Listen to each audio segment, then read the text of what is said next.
আসসালামু আলাইকুম ওয়া রাহমাতুল্লাহি ওয়া বারাকাতুহু। মহাবিশ্বের মহাকামেল খাজা বাবা ফরিদপুরি, মহাবিশ্বের মহাকামেল খাজা বাবা ফরিদপুরি।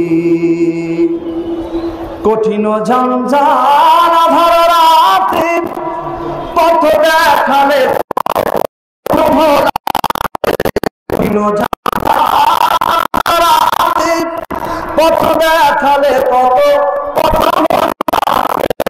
সত্য তরিকা প্রচার করিতে, সত্য তরিকা প্রচার করিতে সহিলেন কত অত্যাচারী। মহাবিশ্বের খাজা বাবা ফরিদপুরি, মহাবিশ্বের মহাকামেল খাজা বাবা ফরিদপুরি। আপনাদের জজবাটা এখন আমি দেখতে চাই যে আল্লাহ পাক আপন পীরের পাক কদমে হাজির করে দিলেন। এই জন্য আল্লাহ পাকের শাহী আলিশানী দরবারে শুকরিয়া আদায় করি। আমি দেখতে চাই আপনাদের জজবাটা কেমন। জজবাটা জবানটা ছেড়ে বলেন তো আল্লাহু আকবার। আরেকটু জবান করে বলেন আল্লাহু আকবার। আল্লাহু আকবার ওয়ালিল্লাহিল হামদু। বিসমিল্লাহির রহমানির রহিম।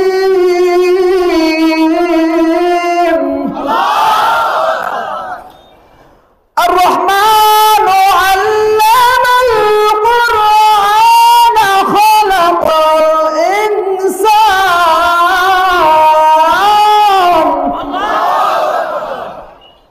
আল্লামাহু বায়ান।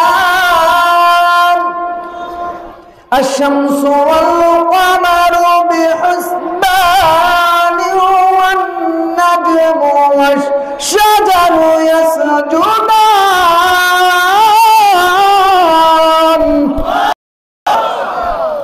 কোরআন তেলাওয়াত ভালো লাগে না খারাপ লাগে?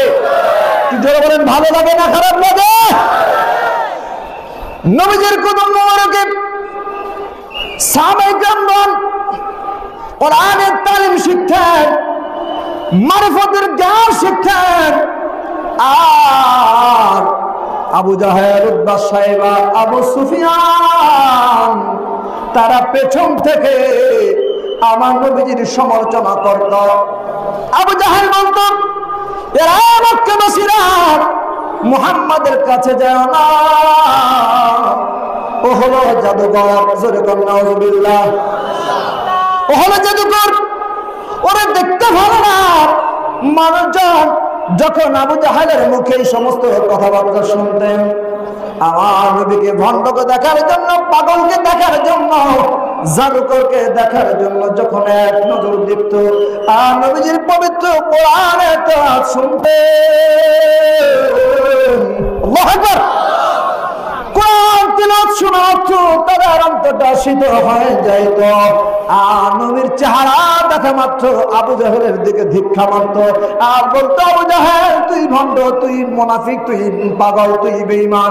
আমার নবীর মতো এত সুন্দর চেহারা জমিনের বুকে আর একটা নয়। জোরে কন্যা আল্লাহু আকবার। নবীর কদম থেকে মানুষদেরকে ইসলামের ছায়া করে আসার জন্য যেমনি ভাবে আবু জাহেল, উতবা, সাইবা, আবু সুফিয়ান, মুগীরা তারা চেষ্টা করেছে, আপনারা বলবেন তো তারা পারেছে? আর যে বলেন পারছে? যেভাবে ঠেকাইতে পারে নাই, ঠিক তেমনি ভাবে বিশ্ব ওয়ালি খাজা বাবা ফরিদপুরি কুদ্দুসে রুহুল আজিজ সাহেব এখন থেকে সেই ৭৭ বছর আগে বিশ্ব জাকির মঞ্জিল জাকির কাম থেকে শুরু করেছে। তখন থেকে বিশ্ব ওয়ালি খাজা ফরিদপুরিকে বিরোধিতা করে, ভণ্ড বলে বেদাতি বলে, শিরকি বলে বিভিন্ন ভাবে আখ্যায়িত করছে কি করে নাই? আর জোরে বলেন করছে, কিন্তু লোকজন ঠেকাইতে পারে নাই। অ্যানালাইসিস করে দেখা গেল বিশ্ব ওরস শরীফ গত যা হয়েছে, এবছর শুক্রবারে গতবারের চাইতেও বেশি লোক উপস্থিত হয়ে গেছে। আল্লাহ আমাদের সকলকে সঠিক বুঝ দান করেন। অনেক আলোচনা করবেন। আসসালামু আলাইকুম রহমতুল্লাহ।